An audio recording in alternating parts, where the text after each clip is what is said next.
Welcome back to the Puma Podcast. I'm Tory. And I'm Puma. And on this podcast, we talk about Jesus, life, and everything in between. And guys, if you're joining us on this kind of mini-series about the Great Commission and discipleship, the last few episodes, we talked about kind of the overall idea of what it means to make disciples, really to hone in on the Great Commission that Jesus gave us. We looked at Jesus' strategy. We looked at Jesus' three big priorities, and that was he was missionally minded, he was relational, and very intentional. And now we're going to talk a little bit about kind of what that looks like. And I think the question, Puma, you kind of brought up earlier. Yeah, well, all right, so that's good for Jesus 2,000 years ago, but does that really work today? Do these things work today? I mean, it's one thing to say, yeah, I agree, we should make disciples. Well, that's just an idea. But what does that really look like? Is that possible today? Is this really what we're supposed to be about? Because honestly, most people's Christian experience, it's Sunday morning, we go to church, we go to worship, and then we might do something else at the church that week or go to midweek thing, or they have kind of a service project. So we go and do that, and we feel good about those things. Is that what it means to be following Jesus? Is that what following Jesus looks like? Is that what Jesus meant when he said, go make disciples? Right. Or is it even practical? I mean, 2,000 years ago, Jesus, relationships looked different. And 2,000 years ago, intentionality looked different. There weren't smartphones, there wasn't internet, there weren't cars. And I think that is a good question. The strategy that Jesus gave us, is it still effective in the 21st century? So we're going to talk about that. So let's dive in.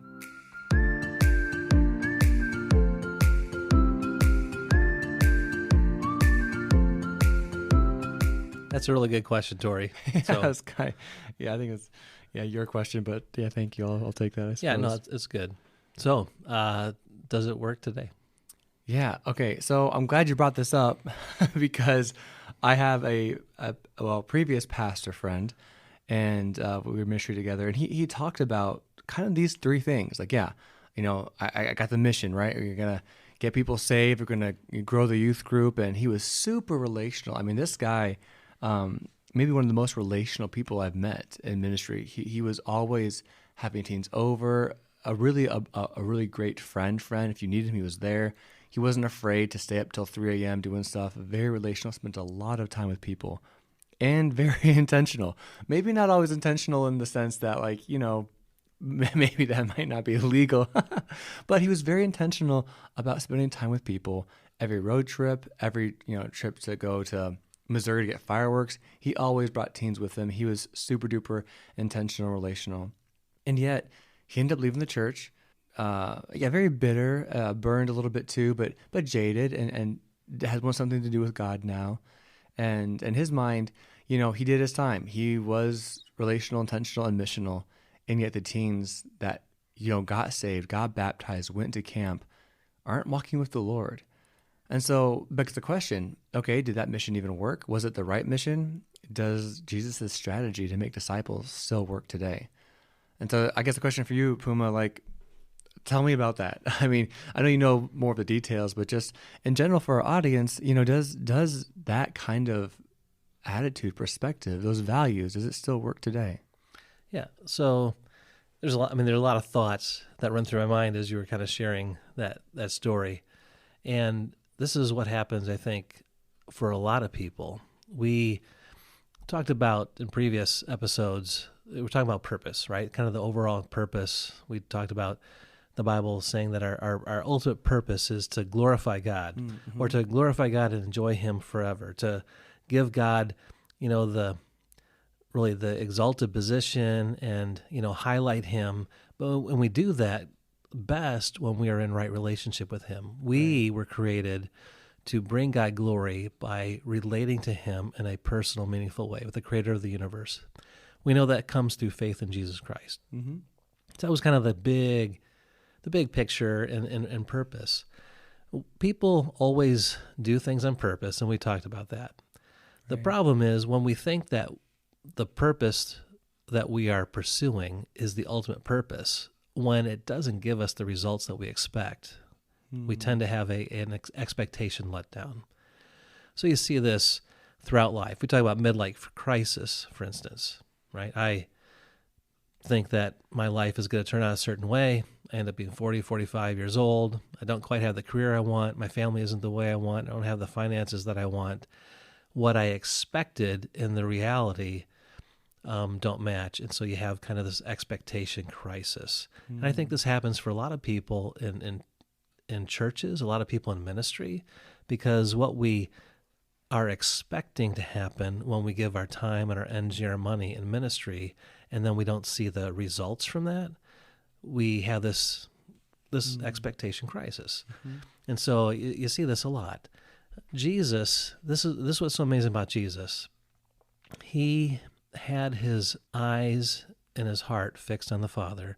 And what did the Father want him to do?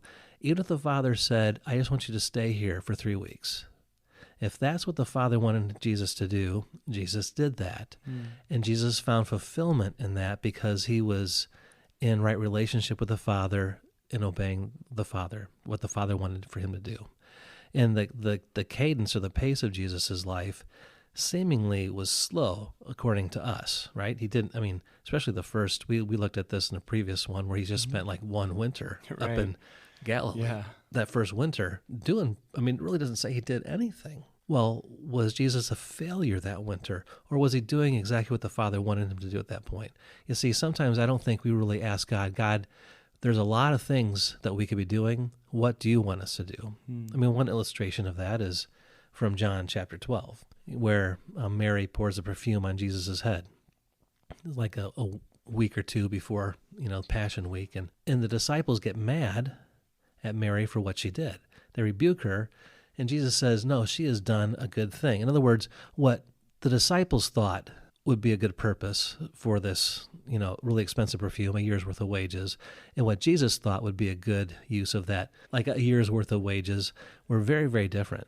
And see, it's not what I want it to be like or what I expect it to be, is what does God want it to be like? What does God expect it to be? And so this is why we always have to be aligning our expectations around. This is why it's so important to get to know Jesus in the Bible and to study his life and get to know his values and his priorities. Because when we start looking at Jesus, his values and priorities begin to reshape our values and priorities.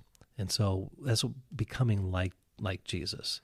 So for my youth pastor friend, I hear what you're saying, and that's good. He would say that it didn't work. He would say, yeah, I tried to do those things. I tried to be like Jesus to this youth group, to this church, and it seemingly failed, and disciples were not made, at least in his mind, and it kind of crashed and burned. So again, great for Jesus, different time. What would you say to him to kind of like, well, maybe here's why it failed, and I do know, I know more of the details, but I'm curious for your thoughts on this particular situation. Well, again, what are we seeking to do? Jesus didn't say go and make converts. He didn't say go and save people. He didn't say go and be super relational to everyone. He said go and make disciples. You can do all kinds of fun things. We could really be really attractive and really put on a show and get a lot of people here. Is that what it means to make disciples? Now, maybe that's what God wants you to do. Maybe it isn't.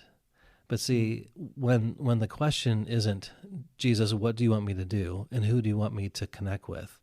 Well, we just get this idea in our head. And I think in this situation, kind of a popular model, if you build it, they will come.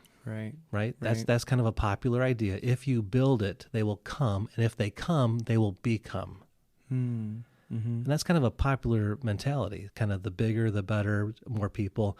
And so it's also a definition of success in terms of numbers. Jesus was not interested in numbers wide, but in quality deep. Quality deep is lasting and will last beyond me. Numbers wide but not deep will fall off the vine. It's a fad. It's a temporary, high. Yeah, we'll fall off the vine. So we think if we just get people in, but it's more than that. When we talk about relationships, some people are highly, highly, highly relational. Some people are not. I kind of like the illustration of like a Lego. right? We've all played with Legos, right? If you had a good childhood. If you had a good childhood, yeah. Have a good childhood. All in favor, say aye out there. Yes, Legos. Legos are good. I still like Legos. Playmobiles. Yeah, Legos. So you have a Lego, right? Got a piece. Mm-hmm.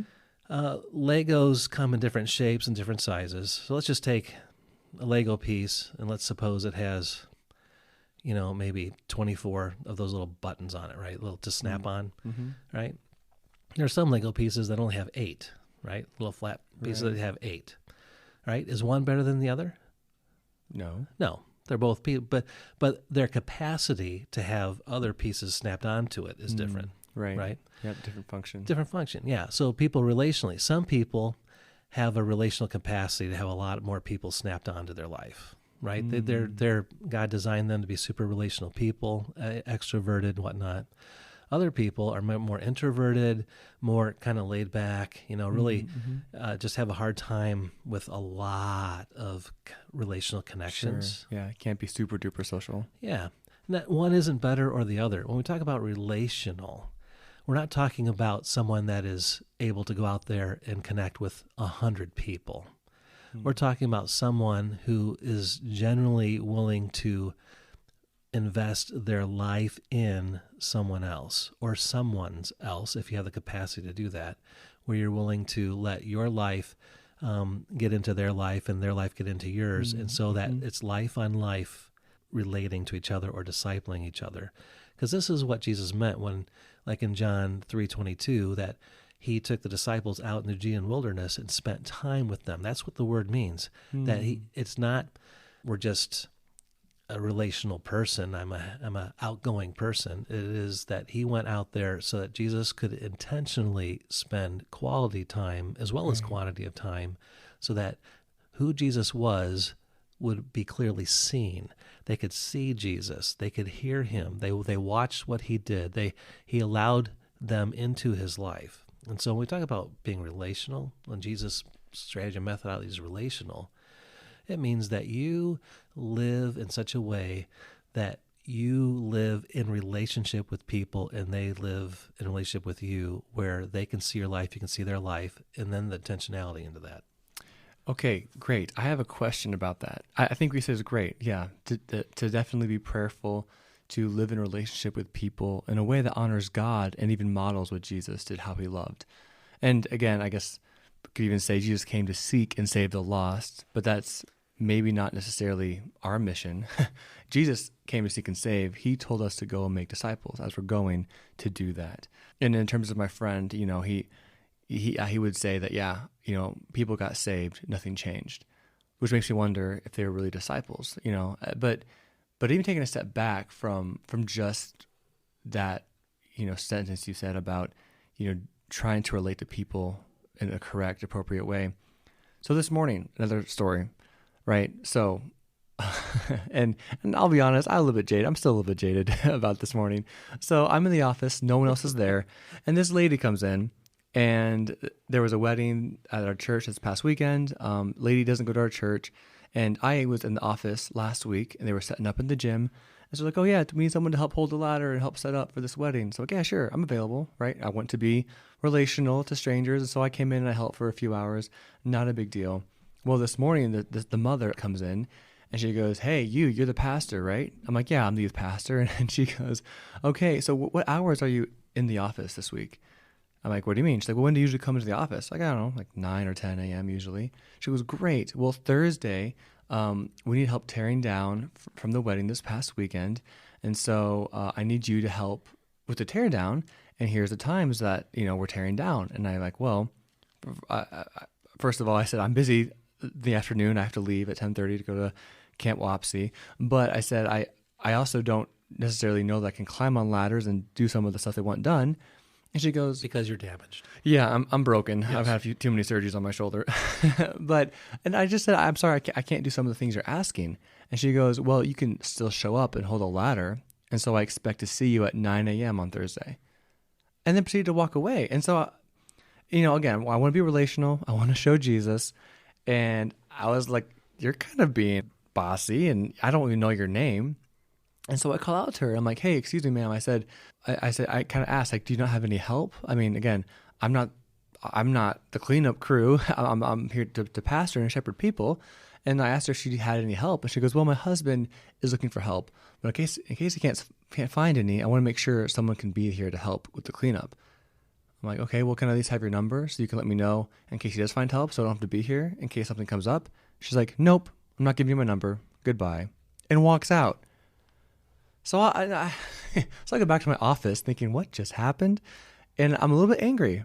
And I'm thinking, okay, what would Jesus do? Well, maybe Jesus would help this, kind of cranky lady, and maybe Jesus would, help. And I'm thinking, I don't have any real good excuse not to help, but I felt like I was being pushed and controlled. And I'm not sure what it means to be intentional, relational Thursday morning at 9 a.m. and so I guess, is it ever okay to say no? Because everybody, I think, especially in ministry, needs help. We all need help. And everybody might even ask for help and maybe even put expectations on people that want to serve, which isn't necessarily bad. But is it okay to say no? If we're to be in a relationship, if we're supposed to be like Jesus and to love like Jesus, can I tell this lady? No, find some other help. I mean, I guess, help me, Puma. Oh, well, what's the answer here? Because in my heart, it felt very wrong, like I'm encouraging people to boss pastors around. But I also felt it was unloving to say, no, I'm not going to help you. So I don't know. What would Jesus do? What would Puma do? Yeah. I love the Tim Hawkins skit. He's learned the no, eeny, meeny, miny, no to his kids, saying all the gift of no. The gift of no, saying no. Yeah, when you care about people, it's hard to say no because everyone and their mother has a plan for your life, right? That's just kind of how it works. And if you are a giving person, there's a lot of people that don't help out, and there's a lot of needs around. So if you're a giving, generous person or a helpful person, people are going to come around and ask you for help all the time. Jesus experienced this all the time. Everyone wanted a piece of him. I mean, people wanted to touch him. He could go in, into towns, and people are crowding around him. What's amazing, you read through the Gospels, Jesus didn't heal everybody that came by. So we had talked about this earlier from Mark chapter 1. Jesus heals Peter's mother-in-law. That night, the whole town comes. He heals everybody. The next morning, Peter finds Jesus. He's off praying. And they say, hey, everyone's looking for you. We're ready to go again, the next day. And Jesus says, basically, no. We're going to a different town. Because Jesus had gotten up early and spent time praying, talking to the Father, and the Father communicated to him, again, here's what you're supposed to be about. Here's where you're supposed to go. You have John chapter 11. So this Lazarus, Jesus is out in Perea, the other side of the Jordan River, out a ways doing ministry.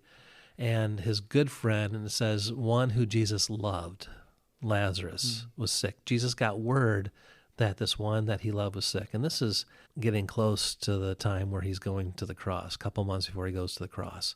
And Jesus gets word, and Jesus looks at his disciples and said, yeah, we're not going.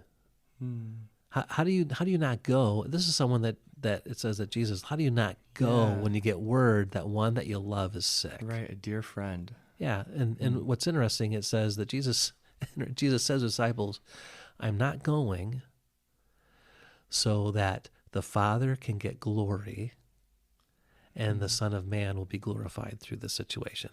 In other words, Jesus had a very clear understanding of what he was supposed to do, which clarified what he wasn't supposed to do. He couldn't do everything. He couldn't be everywhere. He couldn't be in Jerusalem and Galilee at the same time. Right. As he's traveling through a little time after that, traveling through Jericho, and there's a blind man, blind Bartimaeus, right? So you have this in Luke 18, and Jesus is basically walking past him, and he screams out, Jesus, Son of David, have mercy on me. And Jesus is walking right on past him. Yeah. It wasn't until the disciples and the people started complaining to the guy, leave the master alone, that Jesus gets involved. You almost get the impression that if they hadn't ragged on this guy, Jesus would have walked right on by. Interesting. Yeah, I hadn't thought of that. So Jesus said no to people in ministry situations. He said yes to people in ministry situations, sometimes that people didn't want him to do. Jesus, I think we can walk around the lepers. I don't think you need to go over there. No, I'm going over there, and I'm going to touch them. Yeah. I mean, see, Jesus did not walk to the expectations of the culture or even to those that he even went through life with. His primary motivation was, Father, what do you want me to be doing? Yeah. And when and how do you want me to be doing it? And I think this is the question when it comes to, we are called to make disciples, but that's going to look different for you and different for me or for everyone who's listening. Some people are highly relational. Some people are introverted. It doesn't matter your temperament or, whether or not you're a people person or not. We're all called to obey the Great Commission, to make disciples. Right. For you, that's going to look different than maybe for me. Maybe, for a person who is really introverted, the question is, God, who have you put in my life that you want me to pour my life into, that you want me to develop a relationship with, so I can help them see the real Jesus and help them fall in love with the real Jesus. Now, it could be just one coworker at work, right? It could be just the person next to you. Maybe it could be just one neighbor next to you. It doesn't have. You don't have to, be the evangelist to the entire neighborhood. Really to pray and ask God, who do you want me to pour my life into? In Luke chapter 6, when it says that Jesus spent the night praying, he called all of his disciples to him. He spent the night praying, and when he got done praying, he came down and chose 12 out of the many who were following. Mark's account of this in Mark chapter 3 says that Jesus chose 12 so that they could be with him, or that could spend extra or more time with him. Out of the many people that were following, Jesus chose 12, which some people would say, well, that's being exclusive, right? Yeah. Why not everybody? Yeah, why just 12? Why not? But see, realistically, we cannot be everything to everybody all the time. So we have to really ask God. And Jesus spent the night praying. And what's interesting is in John 17, Jesus says to the Father, those that you gave me, I've communicated everything to them. So you put John 17 back to, Luke chapter 6 and Mark chapter 3, when Jesus spent the night praying. And what becomes clear is Jesus spent the night praying, and the Father told him, here's the 12 that I want you to spend more time with. Yeah. When I say yes to one person, I'm saying no to everyone else. Right. And Jesus did that, and he didn't apologize for it. And so this call to make disciples is something that can be done anywhere, in any culture, in any time period, because it's about people, and it's my life investing it in someone else, helping them see the true Jesus, his character, his priorities. Follow me as I'm following Jesus. Let me help you follow Jesus. And we can be intentional then in those relationships. We can prioritize time with those people. Yeah. No, I love how you pointed out Jesus spent time praying. It wasn't just his willy-nilly, I'm going to eeny, meeny, miny, mo and pick disciples, but it was soaked in prayer. Right. And Jesus was not only just intentional, he was prayerful about who God wanted him to disciple. And I love it how, like, even whether my story or your story or anyone's story, the blessing of God is where he wants you. The blessing of discipleship is who God calls you to. And if we have great ideas, and maybe God has called us to be an evangelist, maybe God has called us to be a pastor, teacher, maybe a deacon, maybe the person that runs the sound booth, the tech, maybe the person that plays in the band, wherever God calls us, we have to be faithful. And in terms of discipleship, sometimes we have to say no to people. Sometimes we can't disciple certain people, and maybe that's actually really good because somebody else can disciple them better. And to choose and feel the pressure to say yes to people might be robbing somebody else of that particular ministry of discipling that person. And so, yeah, no, thank you for sharing that. What's a good application question? So, yeah, I just a quick recap of this episode. Just, there's a lot of people asking for a time, and there are a lot of questions. If discipleship still works in the 21st century, and the answer to both of those is, if Jesus says do it, do it. If Jesus says no, then don't do it. And yes, it still works. It might look different, and discipleship might even have a different spin on it, but God is still building his church. He is still calling us to disciple others. The Great Commission hasn't changed. The culture has, but not the mission, not the Great Commission. So what's a good application question for us? Well, a good question, I think, would be, have you asked God who you need to be investing your life into? Yeah. Now, there are some people that are our responsibility. So if I'm a parent, that God has answered that prayer already. Outside of that, ask God, in my church family or in my neighborhood or at work. And, another application question is, just sit down and, maybe write down who are the people that are in kind of the just normal cadence of my life each week. Who do I in almost like concentric circles moving out, who do I see every day? Maybe coworkers. Who do I say once a week? Neighbors. And then ask God, who do you want me to initiate or to pursue or to maybe spend more time with? And let God, answer that prayer, because I think it's a prayer he wants to answer. Maybe not all your neighbors, but maybe there's some neighbors. Maybe not all your coworkers, but maybe there's one or two that God has strategically put you in that place for that person. Yeah. No, that's great. Yeah, what a great, application question. Good AQ to really pray through and maybe make a list of the people that is part of our everyday routine that God might be drawing us to disciple. Oh, that's awesome. Thank you. And guys, thank you so much for tuning in with us. We just appreciate you guys joining us. If you have any questions, please feel free to reach out to us at thepumapodcast@gmail.com. We'd love to hear from you guys, and share this with your friends. If you think someone could benefit from this podcast, we'd love to get the word out to more people and hopefully be an encouragement to you. I know Puma and I both really enjoy the feedback we get, and even just the encouragement to know that, again, God is still building his church. And again, God has given us the green light to do a podcast. So we're going to be faithful, right? And so thank you for joining us in that endeavor. We love you guys, and we'll see you next week, Fridays at 10:10. Bye. Bye-bye.